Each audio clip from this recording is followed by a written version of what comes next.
3 సార్లు చెప్పారు ఆయన, రెండు సార్లు చెప్పారు.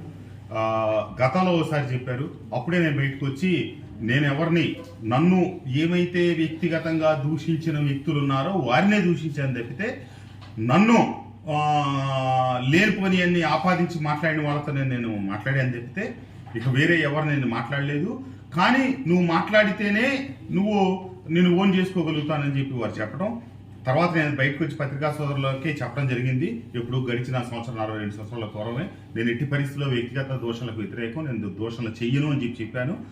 మొన్న చివరిగా ముఖ్యమంత్రి గారిని కలిసినప్పుడు నా అభ్యర్థిత్వాన్ని ఖరారు చేస్తా, వారు నీకే టికెట్, నువ్వు వెళ్ళి పనిచేయి, కానీ నేను నిన్ను ఓన్ చేసుకోవాలంటే రాబోయే రోజుల్లో శాసనసభ్యులుగా, పార్లమెంట్ సభ్యులుగా టికెట్లు ఇవ్వాలంటే ఎవరైతే చంద్రబాబు నాయుడిని, లోకేష్ని తిడితేనే, గట్టిగా మాట్లాడితేనే టికెట్లు ఇస్తానని చెప్పి వారు చెప్పడం, అది నాకు తీవ్రమైనటువంటి నాలో ఒక నిరుత్సాహాన్ని కలిగించింది. ఆ రకమైనటువంటి మాటలు దానికి నేను ఇష్టపడక వచ్చిన తర్వాత నేను పార్టీలో ఉన్నటువంటి పెద్దలను కూడా కలిసి వారి ఉద్దేశాలు ఇట్లా ఉన్నాయి, ఆ రకంగా మాట్లాడితేనే రాబోయే రోజుల్లో ఉన్నత రాజకీయాల్లో ఉన్నత శిఖరాలకో లేకపోతే ఉన్నతమైన స్థానాలకు వెళ్ళే పరిస్థితి ఉన్నప్పుడు ఆ రకమైన పరిస్థితులతో నాకు ఇష్టం లేదు అని చెప్పి తెలియజేసి నేను నిదానంగా నిష్క్రమించడం జరిగింది.